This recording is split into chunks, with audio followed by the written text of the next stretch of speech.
ከደህንነቶቹ መሃል አንዴ ቁሙልኝ አለና ፎቶ ላንሳሽ አለ። ለምን አልኩት። ፎቶ ላንሳ ሲል ለምን አልኩት። አይ ስላልፈለኩ እሱ መጀመሪያ የተከሰስሽበት ክስ እያለ ነው እዛው እስር ቤት ሆነሽ ሌላ ክስ የመጣው ነው እንደተረዳ ነው ከሆነ። ባለቤቴ ምን ጠየቀ? ኮርት ኦርደር ጠየቀ። የፍርድ ቤት ማዘዣ አላችሁ ወይ ሲላቸው በአጋጣሚ አልያዙ። የፍርድ ቤት ማዘዣ አልነበራቸውም ተብሏል። እስቲ ስለዚህ ጉዳይ ንገረኝ ስለው ካላጣራው በስተቀር እኛ ጋር ታውቂያለሽ ከ4000 በላይ ሰራተኛ ያለበት መስሪያ ቤት ነው። በእርግጠኛ መሆን ስለማልችል ላጣራ ግን በፎቶ ልሰደው አለና ፎቶ አንስቶ ይዞት ገባ።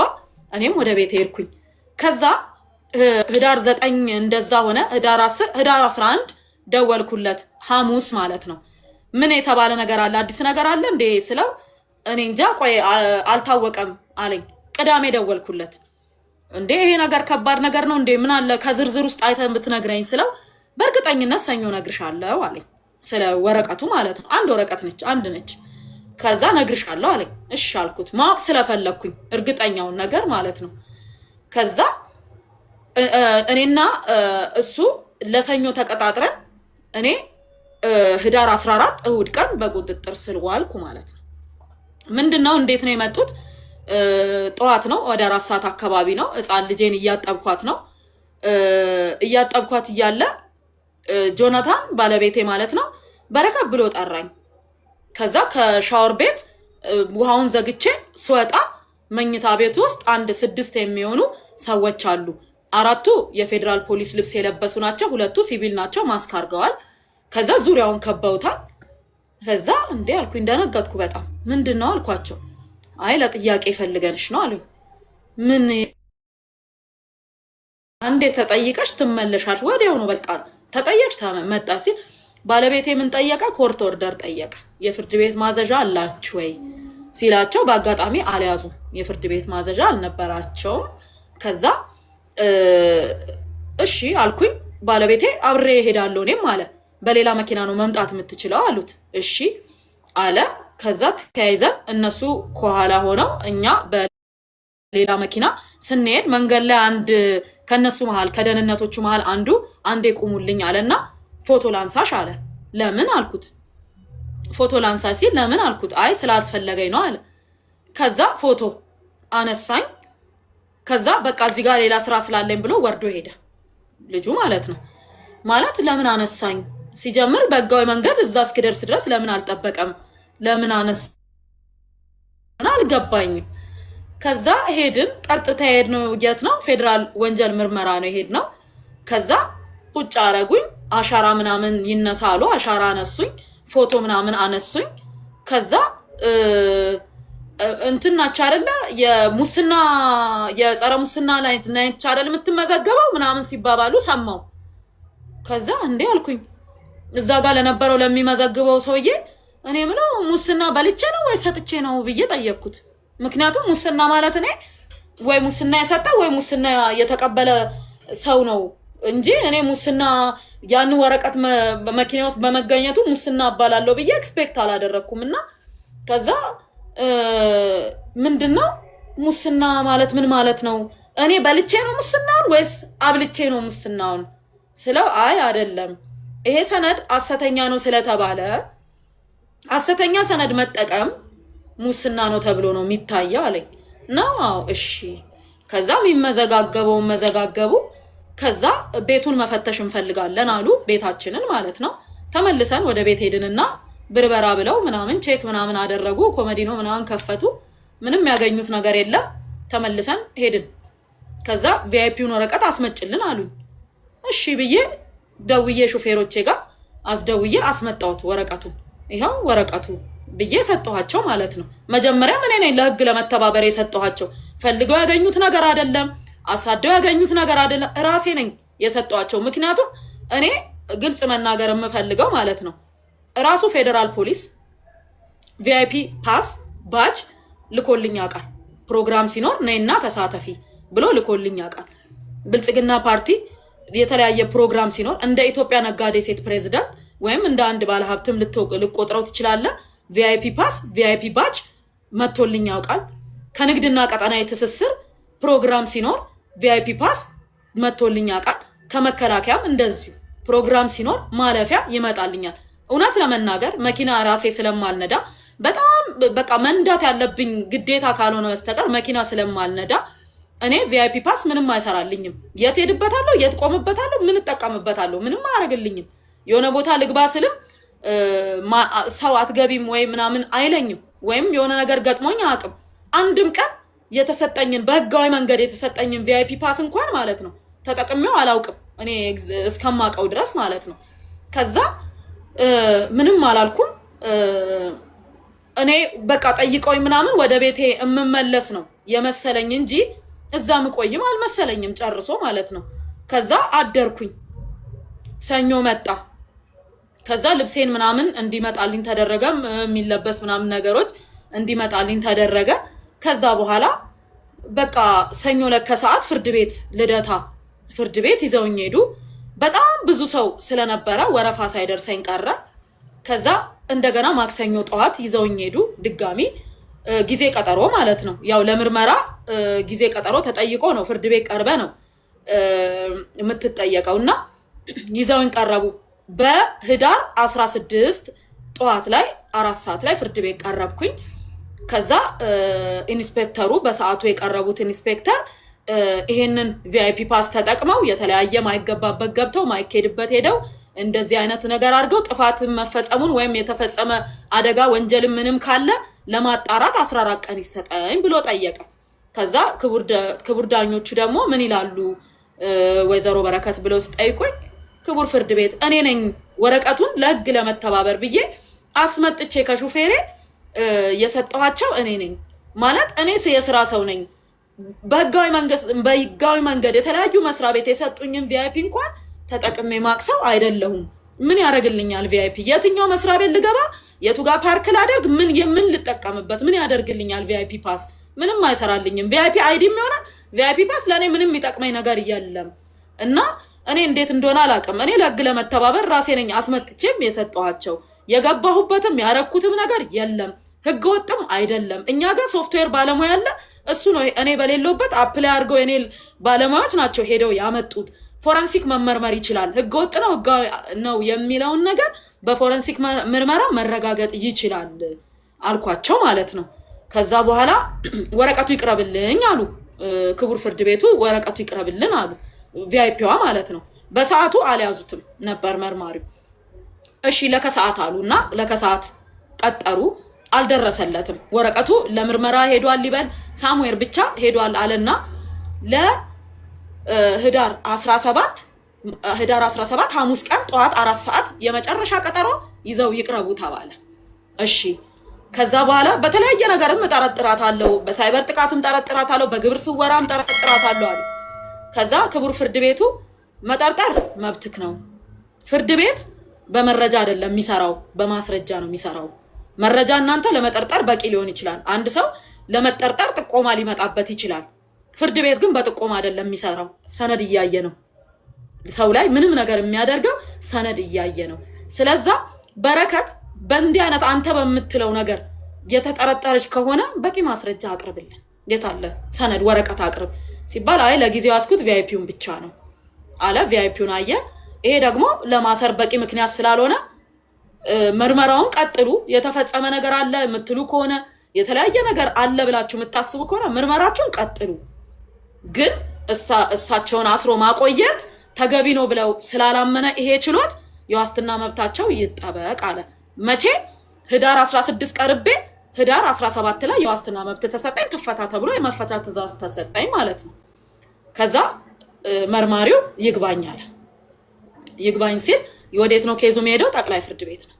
ቀጥታ ወደ ጠቅላይ ፍርድ ቤት ሄድን። ጠቅላይ ፍርድ ቤት 3 ዳኞች ናቸው፣ ወንዶች ናቸው። ቀረብን። ከዛ ቀረብንና የተለያዩ ነገር አነሱ፣ ተነሳ። መርማሪ 2 ሆነው ነው የቀረቡት። የተለያየ ሐሳብ አነሱ። ዳኞቹ እዚህ የመጣችሁት በቪአይፒ ወረቀት ዋስትና ለምን ተሰጣቸው? በቂ ምርመራ ሳናደርግባቸው በማለት ቅሬታ ይዛችሁ ነው የቀረባችሁ። ስለዛ ስለሱ ብቻ አውሩ ተባሉ። ከዛ አወሩ። ሌላም እኛ በመኒ ላንደሪም ይኖራል ብለን እናስባለን። የተለያየ ይሄ ምንድነው የሚባለው ሐዋላ የሚባለው ነገር እሱንም እናስባለን፣ የተለያየ ነገሮችን እናስባለን። ሲሉ ማሰብ ትችላላችሁ፣ ሌላ ምርመራ መዝገብ ክፈቱ።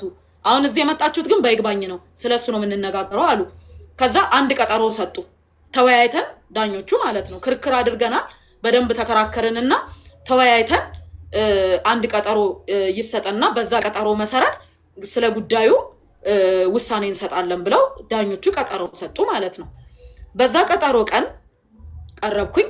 ዳኞቹ ግራና ቀኝ ተነጋገሩና እሳቸውን አስሮ ማቆየት ተገቢ ነው ብለን አላመንም፣ የልደታ ፍርድ ቤቱን ውሳኔ አጽንተናል አሉ። ዋስትና ጸና ማለት ነው። ትፈታ ብለው ጠቅላይ ፍርድ ቤትም የመፈቻ ትዕዛዝ አወጣ። ከዛ በኋላ የመፈቻ ትዕዛዝ ሲያወጣ ቤተሰቦቼ አሁንም የልደታውንም ወስደው ነበረ፣ የጠቅላዩንም ይዘው ሄዱ ሊያስፈቱኝ ማለት ነው። ምክንያቱም ጠቅላይ ፍርድ ቤትም እሷን ማሰር ተገቢ አይደለም፣ ምንም አይነት የተለየ ነገር አላገኘንም፣ እሷን ለማሰር የሚያበቃ በቂ ምክንያት አላገኘንም አሉ። ከዛ ሄድኩኝ ማለት ነው። 2 ቀን ዝም አሉ። ወረቀቱን ተቀብለው መፈቻውን ዝም አሉ፣ ሳይፈቱኝ ቀሩ። ቤተሰቦቼ ለምንድን ነው ማትፈታው? ለምንድን ነው ማትለቀቀው? ያው ደጋግሞ ይጠይቃሉ እየገቡ ማለት ነው። ከዛ ሲገቡ ሲጠይቁ እንፈታታለን ትፈታለች አሉ። 2 ቀን ካደርኩኝ በኋላ ጠሩኝና በረከት ተፈተሻል አሉ።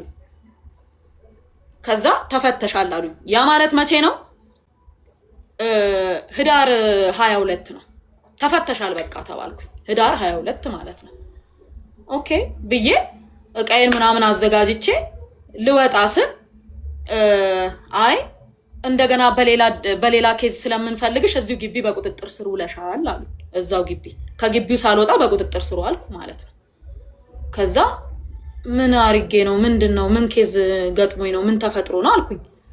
ከዛ ምን ተፈጥሮ ነው ለምንድን ነው ስል አይ በህገ ወጥ የሰው ዝውውር ጠርጥረንሻል አሉ። እንደገና አሻራ ስጪ አሉ። አሻራ ስጪ፣ አሻራ መስጠት አለብሽ ተባልኩ። እሺ አልኩ። አሻራ ሰጠው። እንደገና እንደ አዲስ ፎቶ ተነሳው። እንደ አዲስ ልዩ ልዩ ነው የሚባለው መሰለኝ የእንትን የህገ ወጥ የሰው ዝውውር ወይም ሂማን ትራፊኪንግ የሚመለከተው የዛ ዲፓርትመንት ነው። ልዩ ልዩ የሚባል ዲፓርትመንት ነው። እዛ ተመዘገብኩኝ። እንደ አዲስ እቃዬን ቁጭ አድርጌ እንደ አዲስ እስረኛ ገባው ማለት ነው። በቃ ከግቢው ግን ሳልወጣ ነው እዛው በቁጥጥር ስር ያልኩት። ከዛ እንትኗ ኢንስፔክተሯ አጠገቤ ስለነበረች እኔን የተረከበች ማለት ነው። የጠየኳት ጥያቄ ምንድነው? ማንን ከየት ወዴት አዘዋውሬ ነው? በእኔ ስም ማን ከሀገር ወጥቶ ነው? ምን አርጌ ነው? ምን አሪ ማለት ማንን ነው ያዘዋወርኩት? ማንን ነው? እኔ ማንንም ሰው ከሀገር አስወጥቼ አላውቅም። ምንም አይነት ነገር አርጌ አላውቅም። ህገወጥ የሰው ዝውውር ሰርቼም አላውቅም። ሰራተኛ እንኳን ስንፈልግ ስራና ክህሎት ሚኒስቴር አመልክተን በህጋዊ መንገድ ነው የምንወስደው እንጂ ምንም አይነት የህገወጥ ነገር ዝውውር ሰው መውሰድ ምናምን አርጌ አላውቅም። እና ስለዚህ ጉዳይ አስረጅኝ አልኳት።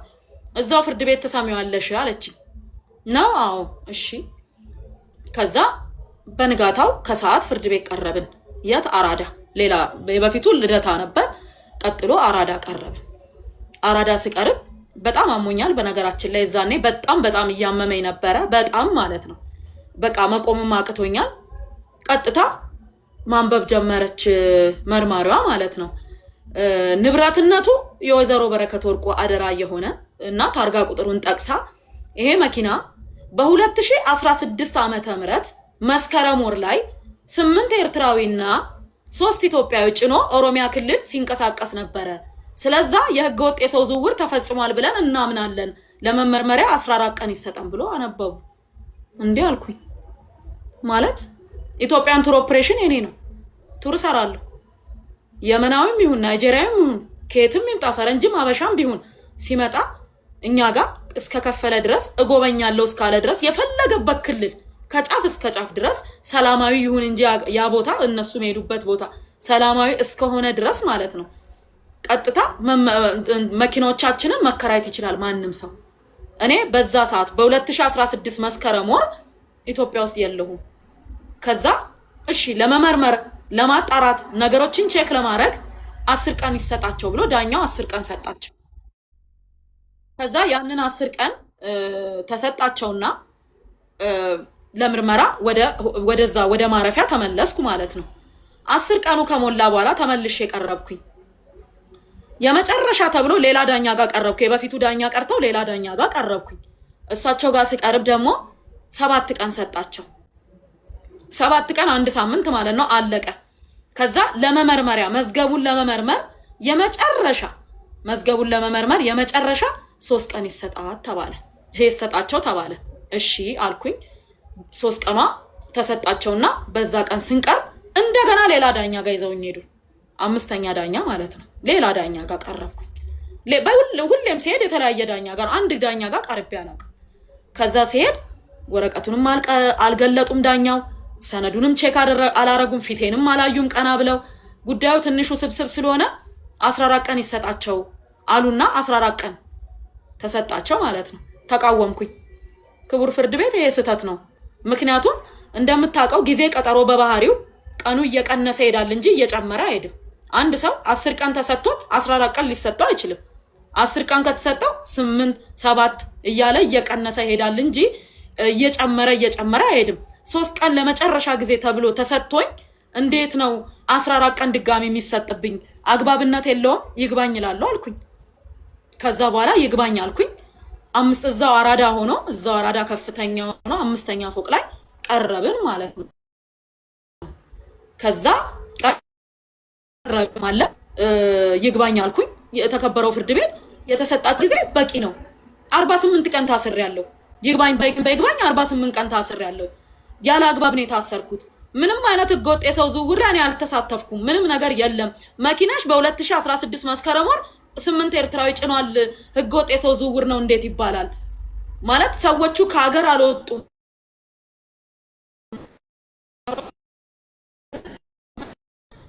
እንግዶች ናቸው ወይ ጦር መሳሪያ ይዘው አልተገኙም፣ ወይም ደግሞ ኮንትሮባንድ ይዘው አልተገኙም። እነዚህ ሰዎች እንዴት ነው እንዲህ ሊሆን የቻለው?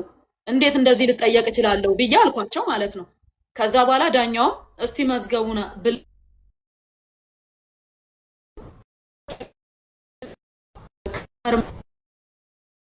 ላይ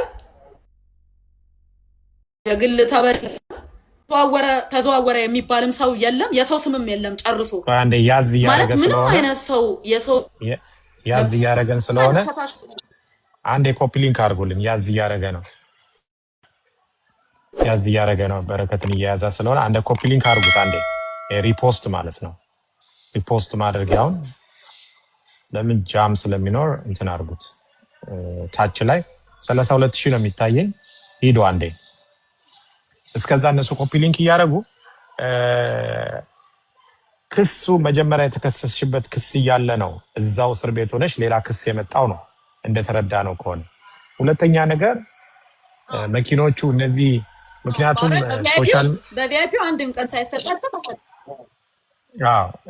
በቪአይፒው ተፈተሽ መጀመሪያ የመያዝሽ ምክንያት የቪአይፒ ወረቀት ነበር። ከዛ እሱ ከተለቀቅሽ በኋላ እዛው እስር ቤት ፍርድ ቤቱ እንደፈታሽ ፖሊስ ደግሞ ከዛው ከፍርድ ቤት ሳትወጪ ወይ ከእስር ቤት ሳትወጪ እንደተለቀቅ መልሶ በር ላይ ያዘኝ ነው የምትይው። ይዞ አስገብቶኝ ጥያቄ ጠይቀኝ። ኦኬ ስትናገሪ ወይ ደግሞ ከሶሻል ሚዲያ ላይ ወደዚህ ላይቭ ከመምጣቴ በፊት ሶሻል ሚዲያ ላይ የጻፉትን ነገር እያየው ነበርና ክስሽ የተቀመጠው በህገወጥ የሰዎች ዝውውርና እንዲሁም ደግሞ በታክስ ስወራ የሚል ነገር አይቻልም። እርግጠኛ ምናልባት አይተሽ ካልሆነ። ሁለተኛ እነዚህ የሰዎች ዝውውር ኦኬ እዛ ሶሻል ሚዲያ ላይ ጻፈውን አይቻልም። ሌላ ምንድነው ሀገር ውስጥ አልነበርኩም፣ ለሱ ማስረጃ ማሳየት ትችላለሽ? አለሽ ማስረጃዎች የሀገር ውስጥ አለመኖርሽ የሚያሳዩ? ብኖርም እኮ ይኸውልህ የለውም እንጂ ብኖርም እኮ መኪኖቼ እንግዳ ጭነው ጉብኝት በሚሄዱ ሰዓት አብሬያቸው እኮ አልዞርም። እኔ አንድ ቱር ጋይድ እና አንድ ሹፌር መኪና ይዞራል ይሄዳል። አፋርም ሊሄድ ይችላል፣ መቀሌም ሊሄድ ይችላል፣ ደቡብ ክልል መኪኖቹ የምንድን ናቸው? ያንቺ ናቸው? ባሌ ማውንቴን ሊሄድ ይችላል። ቱር ናቸው፣ የኔ ናቸው። ቱር ነው የሚሰሩት። የቱር ፍቃዳቸው ራሱ የቱር ነው። ምን ቱር ነው ያንቺ? ምን ቱር የሚባል ነው? ማለት እኔ በሰዓቱ ኢትዮጵያ ቱር። ኦኬ። ስለዚህ ተከራይቶ ቱር በሚያደርጉ ሰዎች ነው። ተከራይቶ በሚጠቀሙ ሰዎች ነው። መከራየት ሳይሆን ተከራይቶ አይደለም፣ የጉብኝት ነው የሚከፍሉት። ፓኬጅ ነው። መኪናው አይከራይም። ምንድነው መኪናው ክራይ ሳይሆን የምንቀራው ከዚህ ቦታ ወደዚህ ቦታ መሄድ እንፈልጋለን። ለምሳሌ ቱር ጋይድ እንፈልጋለን ሊል ይችላል፣ አልፈልግም ሊል ይችላል። ለምሳሌ ቦታውን አውቀዋለሁኝ ምንም ችግር የለውም ካለ ማለት ነው ያለ ቱር ጋይድ በሾፌር ብቻ መሄድ ይችላሉ። አይ ስለ ቦታው ማብራሪያ እንፈልጋለን ቱር ጋይድም ይደረግልን ካሉ እዛው ኮስት ላይ ይጨመርባቸውና ቱር ጋይድም ይዘው ይሄዳሉ ማለት ነው። አስተርጓሚ እንፈልጋለን ካሉ እንዲሁ አስተርጓሚም ይዘው ይሄዳሉ ማለት ነው። እንግዶች ያ ማለት እንግዳ በየቦታው ሲሄድ እንግዳ ይዘው ሲሄዱ እኔ ባለቤትም ብሆን ማንኛውም አይነት እንግዳ ወደ ኢትዮጵያ መጥቶ ሲጎበኝ አብሬው ሄጄ አልጎበኝም፣ አብሬ ሄጄ አላይም። የራሱን የቻለ ድርጅቱ ማናጀር አለው፣ ስምሪት አለው፣ የመኪና ስምሪት አለው። ስራው ገብቷል። በራሱ ቢተዳደር ስራ ነው። ራሱን የቻለ አንድ ድርጅት ነው፣ አንድ ተቋም ነው። ስለዚህ የዛኔ እነዚህ እንግዶች በሄዱ ሰዓት እኔ በአጋጣሚ አገር ውስጥ አልነበርኩም። ምክንያቱም አዲስ አመት ስለነበረ ከልጆቼ ጋር ነበርኩኝ አየርላንድ ማለት ነው በሰዓቱ ገባ። ብኖርም ግን ኢትዮጵያ ውስጥ ላልሰማ እችላለሁ። እንግዳ መጥቶ መኪና ይዞ ቢወጣ ወይ ወደ ሆነ ቦታ ቢሄድ ማለት ነው ላልሰማ እችላለሁ። አልሰማም። ለምን አልጠይቅማ? ይሄ መኪና ወዴት ሄደ፣ ምን ይዞ ሄደ፣ እንግዳ ይዞ ሄደ ወይ ምናምን ብላ አትጠይቅም። ለምን? ራሱን የቻለ ለዚህ ስራ የተቀጠረ ማኔጅ የሚያደርግ ራሱን የቻለ ቲም ስላለ እነሱ ማኔጅ ያደርጋሉ እንጂ እኔ ይሄን ነገር ማኔጅ አላደርግም ማለት ነው። ስለዛ እነዚህ እንግዶች ኦሮሚያ ክልል ነበሩ፣ እየተዘዋወሩ ሲያዩ ነበረ። ወደ ተልተሌ ነጭ ሳር ፓርክ ምናምን እየሄዱ ነበረ ተብሎ ደረሰኙ ላይ ተጽፏል። ገባ። እንግዳ እንትን ሲል የሆነ ፑር ኮኔክሽን ይላል። ኤኒዌይ እንዴት እንደሆነ አላውቅም። እየተሰማችሁ ከሆነ የት ነው ግን ያለሽው? እንግዶቹ ወደዛ አካባቢ እየሄዱ እንደሆነ ከየት ሆነሽ ነው የገባሽ? ኢትዮጵያ ነው ያለሽው? አቤቴ ነኝ ያለው።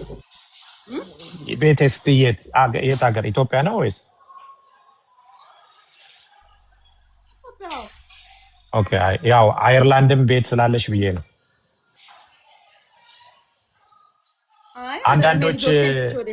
አንዳንዶች ሶሻል ሚዲያ ላይ ወጣለች ከሀገር የለችም የሚባል ነገር ስላየን፣ ስለዚህ ኢትዮጵያ ውስጥ ነው ያለሽው። ኢትዮጵያ ውስጥ ነው። ልጆቼን ትቼ ወዴት እሄዳለሁ? ተማሪ ናቸው፣ እየተማሩ ነው። ኦኬ፣ እሺ፣ ጨርሽ ሀሳብሽ። ኦሜጋ ፈጣለሁ እንጂ ለምን እሄዳለሁ?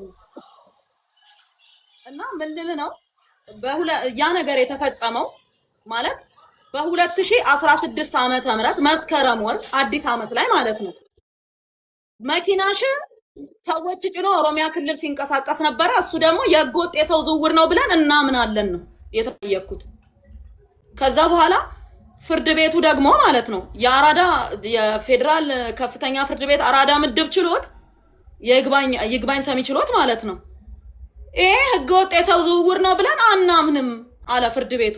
ምክንያቱም አንደኛ የግል ተበዳይ የለም፣ ተዘዋወርኩኝ በህገወጥ መንገድ ልታዘዋውረኝ ነበረ፣ እያዘዋወረችኝ ነበረ፣ ተዘዋውሬያለሁ ወይ እሷ መኪና ላይ ተጭኛለሁ ወይ በደል ደርሶብኛል ያለ የግል ተበዳይ የለም። ማንም የግል ተበዳይ የለም። መዝገቡ ላይ ምንም ነገር አያሳይም። ስለዛ ፍርድ ቤቱ ይሄንን ነገር ሙሉ ለሙሉ ውድቅ አድርጎታል አለና ውድቅ አደረገው። ህገወጥ የሰው ዝውውር አልተፈጸመም አለ ብለን እናምናለን አለ ፍርድ ቤቱ። ከዛ በኋላ ቀጠለና ደግሞ ሌላም እንትን መጥቶ ነበረ ከሷ ጋር ከሴቷ መርማሪ ጋር ወንድ መርማሪም ነበረ። እንደዛ ሌላም ጉዳይ አለን የተከበረው ፍርድ ቤት አሉ። ምን መዝገቡን አጣምረነው ነው ምንድነው ተብሎ ሲጠየቁ ወይዘሮ በረከት አትክልትና ፍራፍሬ አምራች ናቸው እንደሚታወቀው እና በጣም ያው የተለያዩ ደንበኞች እየመጡ አትክልትና ፍራፍሬ ከሳቸው ይገዛሉ። የተለያየ አገርም ይልካሉ፣ የተለያየ ከተማም ይልካሉ፣ አዲስ አበባ ውስጥም ያከፋፍላሉ። እና 4 የሚሆኑ ሰዎች ክፍያ ፈጽመው ውል ገብተው ግን አትክልቱ በሰዓቱ አልደረሳቸውም። የወስደውም ደግሞ ቀሪ አትክልት ያላቸው ሰዎች 4 ሰዎች ያልደረሰን አትክልት አለ ብለው እኛ ጋር አመልክተዋል አሉ። ከዛ በኋላ ክቡር ፍርድ ቤቱ ደግሞ ይሄ እኮ ፍትሐብሔር ነው፣ ውል ካላቸው ጉዳያቸው የአትክልትና ፍራፍሬ ኬስ ከሆነ እንደውሉ እሳቸው ካላደረጉ ወይም ካልፈጸሙ ሰዎቹ ገንዘባችን ይመለስልን ብለው ውላቸውን ይዘው የከፈሉበትን ስሊፕ ይዘው ቀሪ ካላቸው ወይም በቃ ከፈለጉ በፍትሐ ብሔር እኮ ጠይቀው ገንዘባቸውን ማስመለስ ይችላሉ። አይ ተጭበርብረናል ብለው ያስባሉ ሲል ፍቃድ አላቸው የላቸውም? አላቸው። ኢንቨስትመንት ላይሰንስ አላቸው። አምራች ናቸው አይደሉም? ናቸው። መጋዘን አላቸው የላቸውም? አላቸው። ውልና ማስረጃ ሄደው ተፈራርሟል። ታዲያ ምኑ ነው ማጭ? የተጭበረበሩት የቱ ጋር ነው? ማለት የሌላቸውን አለኝ ቢሉ ኖሮ ሳያመርቱ አምርቻለሁ ቢሉ ኖሮ የሆነ ነገር አርገው ቢሆን ኖሮ ይሄ ህገወጥ ነገር ወይም የሌላቸውን አለኝ ብለዋል በማለት ሊጠየቁ ይችሉ ነበረ።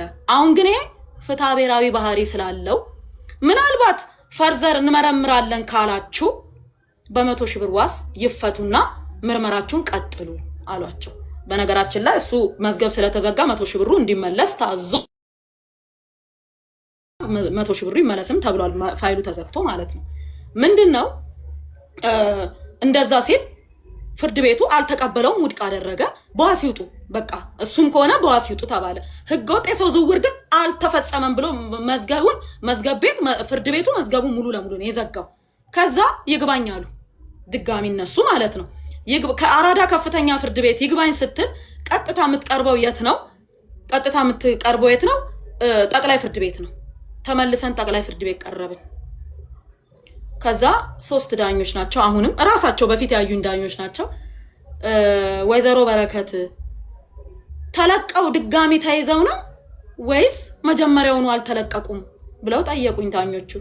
ክቡር ፍርድ ቤት አልተለቀቁም፣ እዛው ይፈቱኛል፣ እዛው በቁጥጥር ስር ያውሉኛል፣ እዛው ይፈቱኛል፣ እዛው በቁጥጥር ስር ያውሉኛል፣ አልተለቀቁም አልኳቸው። ዛሬ 52ኛ ቀኔ ነው ከታሰርኩኝ፣ አልተለቀቁም አልኳቸው። እሺ እስቲ ስለ ጉዳዩ አስረዱ አሉ። አስረዱ። ስለ ህገወጥ የሰው ዝውውርም ተፈጽሟል ብለን እናምናለን። የእሳቸው መኪና 8 ኤርትራዊ ጭኗል በ2016 ዓመተ ምህረት ከ2 ዓመት ከ6 ወር በፊት 8 ኤርትራዊ ጭኗል። ስለዛ እነዛ ኤርትራውያን በህገወጥ መንገድ እየተዘዋወሩ ነው ብለን እናምናለን ሲሉ ዳኛው ስለዚህ ጉዳይ በረከት ማስረዳት ትችላለሽ ብለው ጠየቁ። ማስረዳት ይችላሉ ብለው ጠየቁኝ። አዎ የተከበረው ፍርድ ቤት ኦሮሚያ ፖሊስ ጠበቃ ሄዶ ኦሮሚያ ፖሊስ ያለውን መረጃ በጠቅላላ ሰብስቦ መጥቷል፣ ማስረዳት ይችላሉ አልኩኝ። እሺ የተከበረው ፍርድ ቤት እነዚህ እንግዶች ጎብኚዎች ናቸው። ተጭነው ሲሄዱ መንገድ ላይ ፖሊስ አስቆማቸው፣ ቼክ አረጋቸው። ለምን? የውጭ ዜጋ ናቸው። ማንም ሰው ለምን ተጠረጠርኩ ማለት አይችልም። ጠረጠረ፣ ፖሊስ አስቆማቸው፣ ቼክ አደረጋቸው። ኬዛቸውን ሲያይ ጎብኚ እንደሆኑ ምንም አይነት ችግር እንደሌለባቸው ከኮንትሮባንድ ጋር ከጦር መሳሪያ ጋር ግንኙነት እንደሌላቸው ስላወቀ በአንቀጽ 28 ፈቷቸዋል። አንቀጽ 28 ማለት በመታወቂያ ዋስ ማለት ነው። ሹፌሬን ደግሞ በአንቀጽ 42 ፈቶታል። ያ ማለት አልተከሰሰም ማለት ነው፣ ተለቋል። የኔ ደግሞ መኪናው የኔ ስለሆነ ቼክ ተደርጎ አገር ውስጥ እንዳልነበርኩ ተረጋግጦ ንብረትነቱ መመለስ አለበት ተብሎ መኪናው ወደ ድርጅቱ ተመልሶልናል ከኦሮሚያ ፖሊስ። ይሄንን ነው የማውቀው የተከበረው ፍርድ ቤት። አሁን ትናንትና ጠዋት እንደተፈጸመ አድርገው እንደ አዲስ መጥተው እንደዚህ ለምን እንዳሉ አልገባኝም። ምን እንደፈለጉ ራሱ አልገባኝም። መኪናዬ እኮ ነገ ጠዋት ናይጄሪያ ጭኖ ሊያዝ ይችላል። ያ ማለት ሰዎቹ በህገወጥ መንገድ እየተንቀሳቀሱ ነው ወይ? ነገ መጥቶ የመናዊም ሊጭን ይችላል። ምክንያቱም ቱር ነው ድርጅቱ። ቱር ድርጅት እስከሆነ ድረስ የተለያዩ ነገሮችን እስከሰራ ድረስ ይሄንን ነገር የግድ ስራው ነው፣ መጫን አለበት። ይጭናል፣ ወደፊትም ይጭናል አልኳቸው። ከዛ ዳኞቹን የክቡር ፍርድ ቤቱ መርማሪዎቹን እስቲ ስለዚህ ጉዳይ ለምንድን ነው ከ2 ዓመት ከ6 ወር በኋላ መኪና 8 ኤርትራዊ ሲያስጎበኝ ነበር ኦሮሚያ ላይ እና ህገወጦች ናቸው ለምን ሊል ቻለ? እንዴት ነው እስቲ ንገሩን አለ። ጸጥ አሉ። እሺ ስለ አትክልትና ፍራፍሬ ማውርታቸዋል፣ እስቲ ስለሱም ማስረዱን። ያ አትክልትና ፍራፍሬ ከፍለው የተወሰነ ቀሪ ብር ኖሯቸው ያልተከፈላቸው ሰዎች አሉ። ወይ አትክልቱ አልተሰጣቸውም ወይ ብሩ አልተሰጣቸውም እና እነሱ ሰዎች ደግሞ ተጭበርብረናል ብያሉ ነው። ክቡር ፍርድ ቤት ማንም ሰው ተጭበርብረ ያለው በረከት ብሎ የከሰሰኝ ሰው የለም። ማንም ሰው አልከሰሰኝም አልኩኝ። ማንም ሰው እኔ ሲጀምርም እኛ ጋር ከፍሎ ጊዜው ሲደርስ ይሰጠዋል። እኔ ከሌለኝ ከሌላ ገበሬ ይሰጠዋል። አይ በቃ አልፈልግም ካለ ገንዘቡ ይመለስለታል እንጂ የተጣላሁት የተጋጨሁት ችግር ያለብኝ አንድም ሰው የለም። በረከት እንዲያርጋኛለች ብሎ የከሰሰኝም አንድም ሰው የለም። የተከበረው ፍርድ ቤት መዝገቡ ላይ ማየት ይችላሉ አልኩኝ። ዳኞቹ መዝገቡን ገልጠው አዩ። የአራዳ ምድብ ችሎቱን አጽንተናል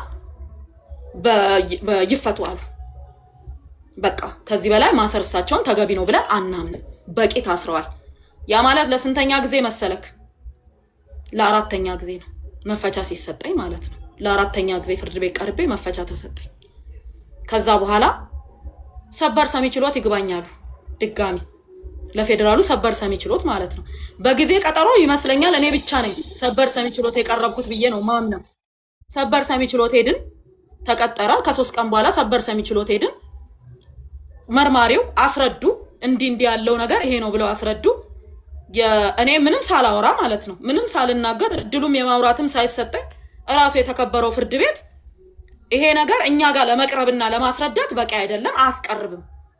ስለዛ የሶስቱን ዳኞች ሐሳብ አጽንተናል፣ መዝገቡን ዘግተናል፣ ወደ መዝገብ ቤት መልሰናል፣ ይፈቱ ብለው ወሰኑ ዳኞቹ ማለት ነው ለ5ኛ ጊዜ። ከዛ በኋላ መደበኛ ችሎት ይዘውኝ ሄዱ። የት? ልደታ፣ እንደገና ሌላ ፍርድ ቤት ማለት ነው፣ ሌላ ችሎት ሄድኩኝ። መጀመሪያ ልዩ ላይ ቀረብኩኝ። ልዩ ላይ መጀመሪያ ሙስና ላይ የበፊቱ የቪአይፒ ኬዝ ማለት ነው ተጠየቅኩኝ። በ40 ሺህ ብር ዋስ ተፈታሁ። በ40 ሺህ ብር 20 ደቂቃ አልቆምኩም ዳኛ ፊት። በቃ ውጭ ሆና ይከራከሩ ከፈለጉ በ40 ሺህ ብር ዋስ ትፈታ አሉ። ከዛ ደግሞ ልዩ ደግሞ ብለው ሌላ ችሎት ይዘውኝ ሄዱ ማለት ነው።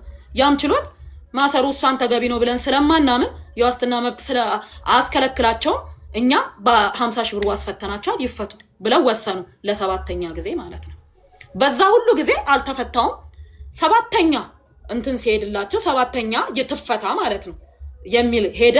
ምክንያቱም ብዙ ጊዜ የመፈቻ ወረቀት ሲሄድልኝ ማለት ነው እንግዲህ 6 ጊዜ ቀርቦልኝ አልተፈታውም። ምክንያቱም የሆነ ምን ጠብቀው ስልክ አለ ይላሉ ፖሊሶቹ፣ ማለት ኮማንደሮቹ። የሆነ ከላይ የሚደውልልን ሰው አለ፣ የእሱን ስልክ እየጠበቅን ነው ይላሉ። እኔ በህግ አግባብ የምጠየቅ ከሆነ ጥፋተኛ ኮንኩኝ፣ ህግ እየዳኘኝ ከሆነ ማን ነው ከላይ የሚደውለው? ለምን ይደወላል? በቃ ፍርድ ቤት ከለቀቀኝ መልቀቅ ነው። ምክንያቱም ማንም ሰው ያለ ፍርድ ቤት ትዕዛዝ ሊታሰር አይችልም። የሀገሪቱ የመጨረሻ የስልጣን አካል ፍርድ ቤት ነው። ስለዛ ፍርድ ቤት ልቀቋት ካለ መለቀቅ ብቻ ነው ያለብኝ። ግን ቆይ እየተነጋገርን ነው፣ ከላይ የምንጠብቀው ስልክ አለ ይላሉ። ማን እንደሆነ ደዋዩ ግን አናውቅም።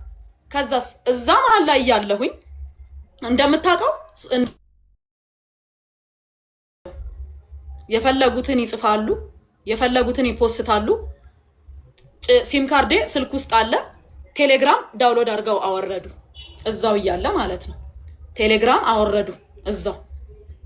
ከዛ ቴሌግራሜ ላይ ውጭ ሀገር ላሉ ጓደኞቼ፣ አውስትራሊያ ላሉ ጓደኞቼ እንደውም ዘፋኝ ይሄ የቦረና ዘፋኝ ታስታው ጸጉሩን የሚያጎፍረው ልጅ እንደው አደም ነው ስሙ ማለት አደም የሚባል ልጅ፣ እሱ ራሱ 15 ሺህ ብር ተበልቷል። የሚገርምት ሜሴጅ እየላኩ እባካችሁን ተፈትቻለሁ እርዱኝ፣ እባካችሁን ተፈትቻለሁ እርዱኝ እያሉ ወደ ተለያየ ሰው ሜሴጅ ይልካሉ፣ ወደ ተለያየ ሰው ማለት ነው። ከዛ በኋላ ሰው ደግሞ በረከት ተፈታለች እንኳን ደስ አላችሁ እያለ ወደ ቤተሰብ ይልካል። ከዛስ እባካችሁን ገንዘብ አስገቡልኝ ተቸግሬያለሁ፣ ገና መፈታቴ ነው የሚል ሜሴጅ ለሁሉም ሰው በቴሌግራም ይደርሳል። ቢኒያም የሚባል የሐዋሳ ልጅ አብሮ አደጌ ነው። $1800 ከአሜሪካን ሀገር ክሬዲት ካርዱን ሰጥቶ ተወስዶበታል። ከአውስትራሊያ ሌላ ጓደኛዬ ወደ $450 ተወስዶበታል። እኔ እኮ እስር ቤት ነኝ ያለሁት፣ ስልኩ ያለው ፖሊስ እጅ ነው። ከዛ መጨረሻ ላይ ባለቤቴ ቀጥታ ሄደና ገባና ኮሚሽነር ብርሃኑ የሚባሉና ነበሩ፣ አሁን የሉም። እሳቸው ጋር ገብቶ ስልኳ ቴሌግራም የላትም እኮ እሷ ቴሌግራም አትጠቀምም እና እባካችሁን ወደ ተለያየ ሰው እየተላከ ነው፣ አካውንቱን ቼክ አስደርገናል እና እላዩ ላይ ምን ይላል? ሳጅን ሲሳይ ይላል ባለ አካውንቱ። ሳጅን ሲሳይ የሚባል ሰው ገንዘብ አስገቡልኝ እያለ እየወሰደ ነው፣ እባካችሁን ይሄን ነገር አጥፉ ወይም ደግሞ የሆነ ነገር አድርጉ ብሎ ሄደው አመለከተ። የባንክ አካውንቱ ነው ሳጅን ሲሳይ የሚለው የባንክ አካውንቱ ነው።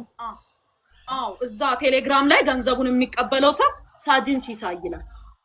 ገንዘቡን ያስገቡ ሰዎች ገንዘቡን ያስገቡ ሰዎች አለ ስክሪንሻት አለሽ? አለ ማስረጃ አለሽ? አለኝ። ሳጅን ሲሳሚ ስክሪንሾት እያደረጉ ወደ ባለቤቴ ወደ ጠበቃ ይልኩ ነበር ሰዎች። $1800 ከአሜሪካ የተወሰደበት ሰው አለ። ወደ $400 $450 ከአውስትራሊያ የተወሰደበት ሰው አለ። ስክሪንሾት አድርገው ሰዎች ወደኛ ቤት ወደ ቤተሰብ ይልኩ ነበረ። ለምን? የተፈታው መስሏቸው። ገባ? አደም የሚባለው ዘፋኝ ይሄ ዘፈኑን ስለማላቅ ነው የቦራና ዘፈን የሚዘፍነው እሱም 15,000 ብር አስገብቷል። እኔ መስየው ማለት ነው። ከዛ እና ይሄ ብዙ ሰው ከተፈታውኝ በኋላ መጠየቅ ጀመረ እና ምን ልል ነው ሀክ ተደርገሽ ከሆነ መጡና መርማሪዎቹ ሀክ ተደርጎ ይሆናል ሲሉኝ አንድ ነገር ሀክ የሚደረገው ካለ ነው። እኔ አሁን ዋትስአፕ ሳይኖረኝ ዋትስአፕ ሀክ ሊደረግ ይችላል እንዴ? ቴሌግራም ሳይኖረኝ ቴሌግራም ሀክ ሊደረግ ይችላል? እኔ እኮ ቴሌግራም አልጠቀምም። ምክንያቱም ብዙ ጊዜ ሀክ ስለተደረኩኝ ቴሌግራም በፍጹም አልጠቀምም። እና እራሳቸው በቁጥሬ ዳውንሎድ አድርገው አውርደው ነው እንጂ እንዴት ሀክ ሊደረግ ይችላል የሌለኝን? ስለዛ እራሳቸው አውርደው ነው ቴሌግራሙን ምርመራ ላይ ያለ ማለት ነው። ግን ማንም የጠየቃቸው የለም፣ ማንም አባከን የሚያላቸው የለም፣ ቀረ ማለት ነው። በዛ መሃል 7ኛ መፈቻ መጣልኝ። 7ኛ መፈቻ ከመጣልኝ በኋላ 3 ቀን አሳደሩኝ። መጨረሻ ላይ ሂጂ ውጪ ብለው ለቀቁኝ ማለት ነው። ግን ግልጽ እንዲሆን በረከት እዚህ ጋር ግልጽ እንዲሆን እዛው እየታሰርሽ ሳትወጪ ነው መፈቻዎቹ እዛው የሚመጡት? በአንዱም መፈቻ አልወጣሽም ከእስር ቤት? በ6 መፈቻ አልወጣሁም፣ በ7ኛው ወጣ። ስለዚህ እዛው የመጀመሪያው መፈቻ እያለ ሌላ ክስ ይመጣል። እንደዛ ነው እየተናገርሽ ያለሽው መሰለኝ። እና የመጀመሪያ ጊዜ ልደታ ቀረብኩኝ፣ መፈቻ ተሰጠኝ፣ አልፈቱኝም፣ ይግባኝ አሉ። ጠቅላይ ሄድኩኝ፣ ይግባኙን ውድቅ አደረጉና የልደታን አጸኑ። መፈቻ ተሰጠኝ፣ አልወጣሁም። አራዳ ቀይረው ይዘውኝ ሄዱ። አራዳ ከቀረብኩኝ በኋላ ይግባኝ አልኩኝ። እኔ ይግባኝ ስል መፈቻ ተሰጠኝ፣ አልተፈታውም፣ ይግባኝ አሉ። ከዛ በኋላ ጠቅላይ ፍርድ ቤት ይዘውኝ ሄዱ ድጋሚ። ጠቅላይ ፍርድ ቤትም አጽንቻለሁ ትፈታ አለ፣ አልፈቱኝም። ከዛ ቀጥሎ ደግሞ እንትን ሄድኩኝ ሰበር ሰሚ ችሎት። ሰበር ሰሚ ችሎትም ለማሰር በቂ አይደለም ትፈታ አለ፣ አልፈቱኝም። የዛኔ በየጊዜው ይመጣል፣ ከዛ ይመጣል ማለት ነው። ከዛ እንደገና መደበኛ ችሎት 2 ወሰዱኝ። እነሱም ፈቱኝ። በ40,000 ብርና በ50,000 ብር ዋስ ትውጣና በውጭ ትከራከር፣ በቃ በውጭ ይለቅ ሁሉም ነገር አሉ። 6ኛ መጣ፣ አልፈቱኝም። 7ኛ መጣ፣ የመጨረሻ ማለት ነው። መጨረሻ ላይ 3 ቀን አሳደሩኝ። መጥቶም የ7ኛው መጨረሻ ላይ እንዲህ አለ ባለቤቴ፣ እንዴ ማለት አልገባኝም፣ ምንድነው ይሄ ነገር? ለምንድነው ፍርድ ቤት ትፈታ ካለ ለምንድነው ማትፈቷት? ምንድነው እስቲ አስረዱኝ፣ ያላወቅኩት ነገር ካለ ስል የዛን ቀን በቃ ትውጣ ብለው ተፈረሙና ውጭ አሉኝ ማለት ነው። በ7ኛ መፈቻ 14 ጊዜ ፍርድ ቤት ቀርብ ያለው 7 መፈቻ ተሰጥቶኛል። በ7ኛው መፈቻ ነው የወጣሁት ማለት ነው። 7 ጊዜ ነው መፈቻ የተጻፈልኝ ከፍርድ ቤት ወራንቴ ማለት ምንድነው ይሄ መፈቻ ይጻፍ የለ ይላክ የለ ከየፍርድ ቤት 7 ጊዜ ተልኮልኛል ማለት ነው። በ7ኛው ነው የወጣሁት። ያ ማለት ጥር 22 ወጣው ማለት ነው። ጥር 22 ወጣው። ከዛ በኋላ ጤንነቴም ደና ስላልነበረ በጣም አመመኝ። ሆስፒታል እየተመላለስኩ ነበረ። ጦር ኃይሎች ሆስፒታል ነው። ጦር ኃይሎች ሆስፒታል በነገራችን ላይ ፕራይቬት ዊንግ አለ። ቀጥታ እዛ ሄጄ እየተመላለስኩኝ እያለ በአጋጣሚ እግሬ ላይ እብጠት ታየ። ከዛ እግሬን ስካን ሲያደርጉት ምን ተገኘ? ይሄ ቬን ላይ የደም መርጋት ተገኘ። ከዛ ወዲያውኑ ከባድ ነበረ በሽታው። እኔ አላውቅም ደም መርጋት ከባድ መሆኑን አላውቅም። በሰውም በጓደኞቼም በዘመድም አይቼም ስለማላቅ ከባድ ነው ብዬ አላሰብኩም ነበረ። ወዲያውኑ መተኛ አለብሽ ተባልኩኝ። እዛው ጦር ኃይሎች ሆስፒታል እንድተኛ ተደረግኩኝ። ሲቲ ስካን ቼክ ሲደረግ ኦልሬዲ ሳምባይ ላይ አለ ኢምቦሊዝም ሆኗል ማለት ነው። ሳምባይ ላይ ደርሷል። ከዛ በጣም ከባድ መርፌዎች ናቸው። በቀን 3 የነበረው ጠዋት 80 የሚል ማታ 80 ወስዳለው። እረፍት አድርጊ እንዳትንቀሳቀሽ ተባልኩኝ። ምክንያቱም ደም ማቅጠኛ ነው ሲሰጠኝ የነበረው እና እዛ ህክምና ላይ ጦር ኃይሎች ሆስፒታል ወደ 18 ቀን ቆየሁኝ። በዛ ሁሉ ወደ ስራም አልተመለስኩም፣ ወደ ሶሻል ሚዲያም አልተመለስኩም።